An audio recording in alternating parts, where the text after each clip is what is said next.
Welcome, dear spectators. We close the doors of the century, extinguish the electric lamps, and surrender ourselves to the velvety darkness of another time. Leave your reflections behind. Adjust your velvet gloves, for we are plunging into the twilight universe, elegant and tormented of interview with the vampire, where every word is a bite, every glance a pact, and every silence an eternity.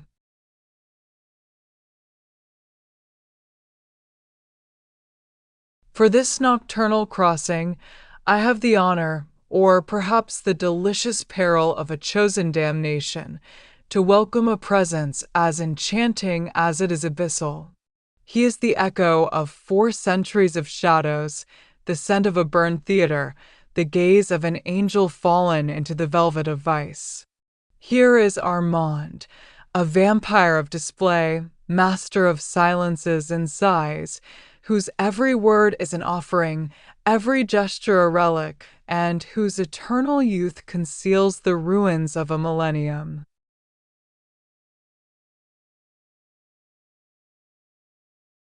For centuries, and yet, I still remember the scent of the curtains, the warmth of the candles, the fear in the eyes of mortals. You invite me to speak, but it is shadow that inhabits me.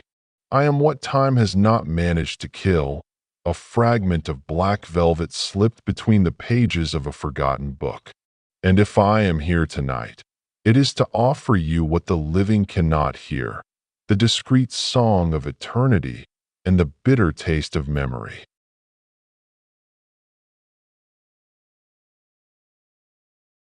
If you are watching this video, congratulations. You have just come into contact with a visual entity of nocturnal reflections, a digital offering slipped between the folds of a forgotten century. Do not hesitate to mark your passage a like, a subscription, a comment, even if you are a spectator of Twilight, a revenant in search of memories, or simply a wandering soul trapped in the loops of time.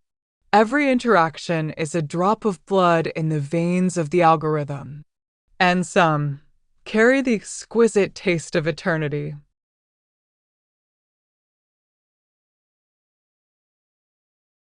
One evening, already a novelist and rice wonders in the quiet of her home, what if a vampire came to tell me his life? Not to bite, but to share the memories of a long existence, crossed by centuries and regrets. The idea takes hold. It will be an interview, an exchange between a journalist and a creature of the night. 2 years later, while working on a short story, she decides to publish this novel that has become an obsession, Interview with the Vampire. The success is immediate, as if readers had been waiting for this confession all along. Paramount bought the rights for $150,000 in 1976 with the intention of making an adaptation. But the project stalled, changed hands, and ended up at Warner. It was only in the early 1990s that David Geffen, head of Geffen Pictures, revived the project. He approached Anne Rice with a rare, almost vampiric passion and invited her to take part in the screenplay. She accepted, seduced by his enthusiasm. With the largest budget ever granted to a vampire film, Geffen saw more than a nocturnal tale.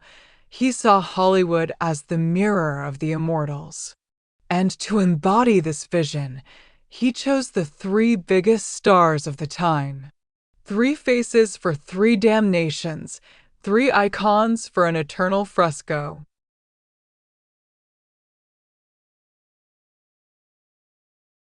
Since its origins, vampire cinema has often painted the creature as a bloodthirsty monster, a nocturnal predator, the main antagonist lurking in the shadows. But Interview with the Vampire shatters this mirror. Upon its release, the film surprised with its approach. It does not hunt the vampire, it listens to him. It does not fight him, it questions him. Here, the viewer is invited to dive into the intimacy of the immortal, to understand how one becomes a vampire, why one becomes one, and what it means to live with this dark gift. The story explores solitude, passions, regrets, and the bonds between vampires, far from the cliches of the big villain with sharpened fangs. We no longer look at a monster, we contemplate a soul frozen in time, torn between desire and damnation.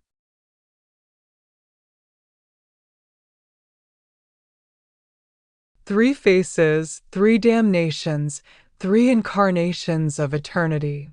Lestat, first, portrayed by Tom Cruise, who met David Geffen to sculpt his role as one shapes a statue of fire. The producer would say that he invested himself body and soul, working tirelessly to infuse Lestat with that biting irony, that flamboyant madness, that theatrical lightning. And he would succeed. Then comes Armand, carried by Antonio Banderas, who shaped his character as an ancient vampire, withdrawn from the world of mortals, secluded within a community of immortals that he leads with a velvet hand and the mind of a puppeteer. This withdrawal made him cold, manipulative, almost spectral. Finally, Lewis, the most demanding role, entrusted to Brad Pitt. A contemplative vampire, steeped in sadness, incapable of feeding without remorse, witness to Lestat's cruelty, Claudia's pain, and Armand's ambiguity. Lewis does not bite, he endures. He does not hunt, he suffers. And in his silences, the film finds its beating heart, its melancholic breath, its lost humanity. Dear Armand, you observe without a sound, you guide without a gesture. Is it the shadow of centuries that has distanced you from mortals, or the need to control those who, like you, have renounced the light? It is not the need for control, it is the vertigo of contact. Mortals burn too quickly. They love, they scream, they forget. I remained, and to remain, one must withdraw. So I built a theater of shadows, populated with frozen souls, a community without heartbeats, without cries, without light. For to live among vampires is to survive without a mirror, and sometimes it is to die without a sound.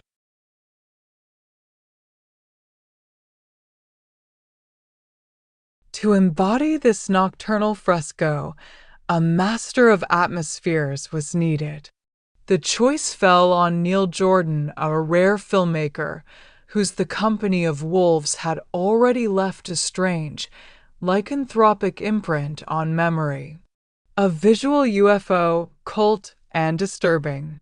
When he discovered that the budget allocated to the project reached $60 million, an unprecedented sum for a vampire film, long relegated to the margins of B-movies, an epic breath swept over the production. The Vampire became a blockbuster. Filming stretched between San Francisco, the French Quarter of New Orleans, but it was in London, in the studios, in winter and under night, that the plot crystallized. Darkness became set, fog became partner. The effects were entrusted to Winston Studio, already responsible for the metamorphoses of Jurassic Park and Terminator 2. Neil Jordan, initially reluctant to use computer imagery, agreed that the studio would create all the film's makeup, as well as some advanced effects for the time, notably in the transformation of vampiric faces. Faces that do not shine, but that bleed slowly in the light.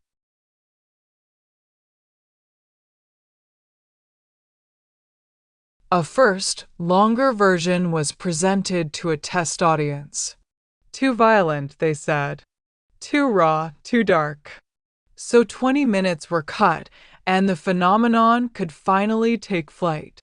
Interview with the Vampire settled into ninth place at the worldwide box office in 1994, earning $230 million in theaters, including 1,640,000 admissions in France.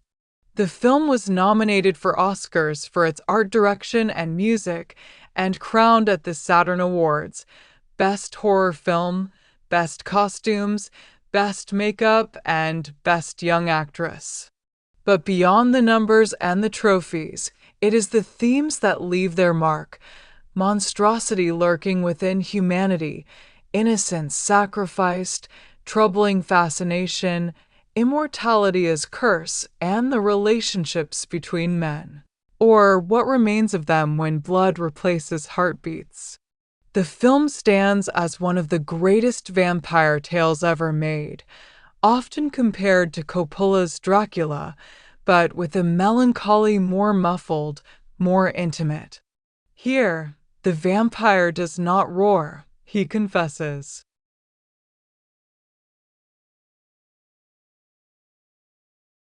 Interview with the Vampire is far more than a horror film. It is a fantastic fresco, a faithful adaptation of Anne Rice's novel, but also a romantic drama and a supernatural epic that spans centuries and continents. The story takes root in a Gothic atmosphere where candles flicker, mirrors fall silent, and gazes burn without light. The film subtly explores the resonances of the LGBTQ+ community in ambiguous bonds, unspoken desires, forbidden loves. We encounter a child vampire, Claudia, a tragic figure and silent plague, incarnation of innocence frozen in blood.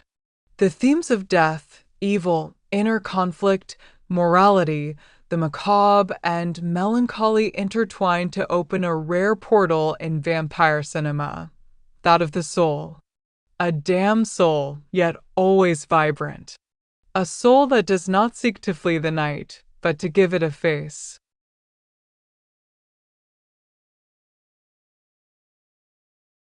Dear Armand, you have crossed the centuries, but tell me, what do you miss most from your mortal life? The sound of the heart, not mine, that of others. The shiver of a breath upon the skin, the trembling of a hand that hesitates. Fragility. It had a taste that eternity does not know. And if you could choose to close this chapter, to become mortal again, would you do it? No, for even in pain, there is a form of beauty, and in the night, a truth that the day cannot offer. I am not what I once was, but I am what time has sculpted, and I deny no scar.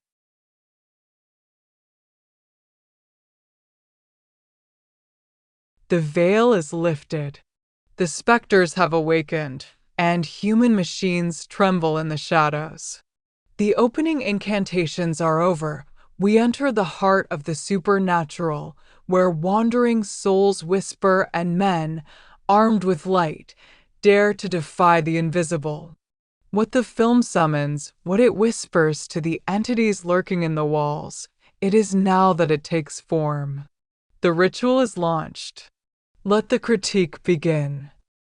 It is a production with sharpened fangs, carried by a constellation of young stars: Tom Cruise, Brad Pitt, Antonio Banderas, Christian Slater, and Kirsten Dunst, still a child, yet already immortal. The subject is intimate, centered on the vampires, their customs, their pains, their silences.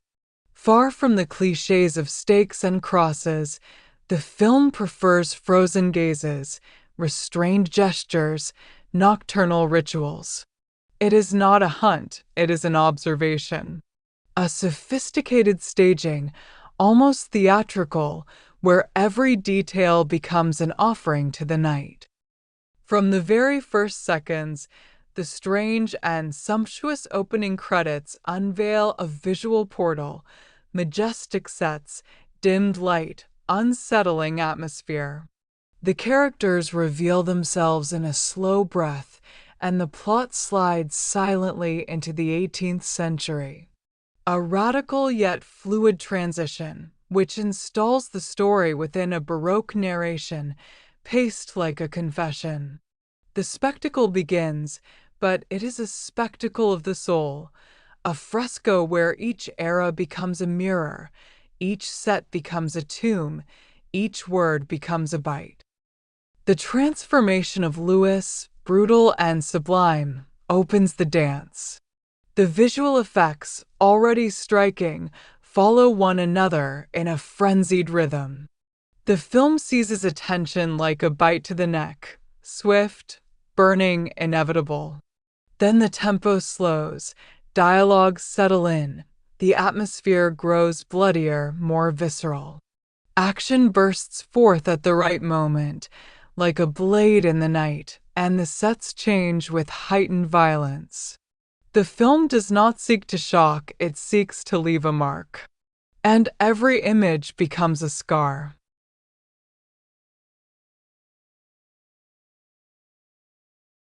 The anachronism between the characters feeds the dialogues in a direction of surgical precision. The tension rises, fueled by the dark gift that binds the scenes like a thread of blood. A new character emerges, an unexpected transformation erupts, and the rhythm remains bold, almost insolent. Details accumulate, gazes intersect, silences grow heavy. Then comes a temporal transition of 30 years, same atmosphere, another era.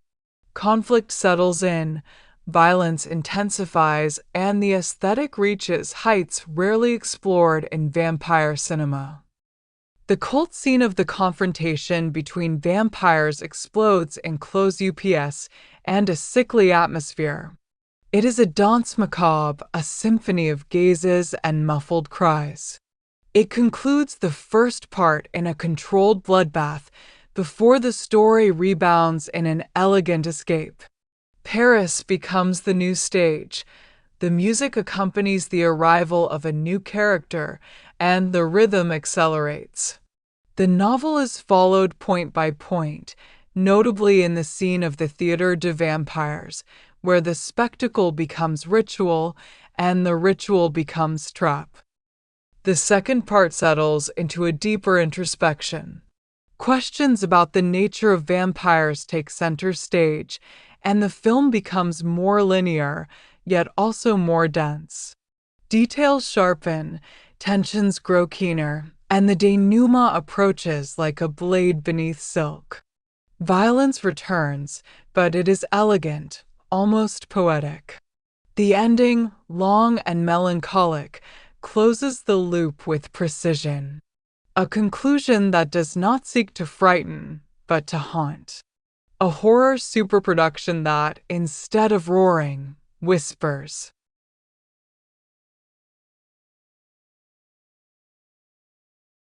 In conclusion, the film divides into two distinct movements, almost like two beats of an immortal heart. The first part, carried by Lestat, is sumptuous, rhythmic, enchanting. It embraces grand spectacle, majestic sets, sharp dialogues, and flamboyant metamorphoses. It is a danse macabre, theatrical, where each scene seems carved in velvet and blood. But the second part, more introspective, slows the breath. It sinks into the meanders of vampiric consciousness, questions the nature of evil, solitude, the weight of centuries, without always managing to sustain the dramatic momentum. The rhythm dilutes, the intensity fades, and the film loses part of its visual and narrative power. A fresco that begins in lightning and ends in fog. And for my verdict, I give it a score of 14 out of 20. A great film, carried by a sumptuous and rhythmic first part. But the second, more introspective, weakens the momentum. Lestat shines, then the shadow stretches.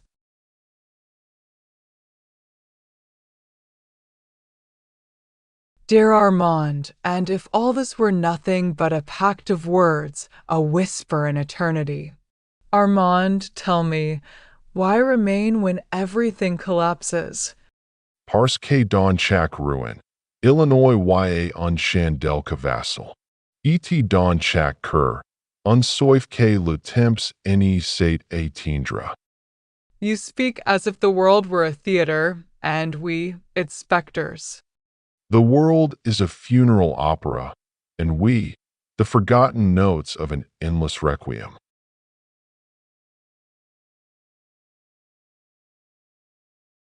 Here we are, the critique is finished, the kind one tells only by candlelight. If you have stayed until now, it means you have crossed the centuries without losing your reflection or your soul. So do not hesitate to subscribe to the channel. It is safer than making a pact with an immortal with a beguiling gaze. Other creatures will come to haunt your nights, and perhaps even a vampire who whispers Baudelaire between two sips of warm blood. And of course, an eternal thanks to Armand for his vaporous presence and his age-old eloquence, archivist of the darkness, aesthete of silence, capable of transforming a confession into a funeral opera without ever raising his voice. I am delighted to have been invited to this interview. Rare are the voices that still dare to listen to the whispers of the past, and rarer still those that know how to translate them without betraying them. Your gaze, madam, pierces the veils of time, and I thank you for the invitation, for the light, and for the silence between the words. Thank you, and see you very soon.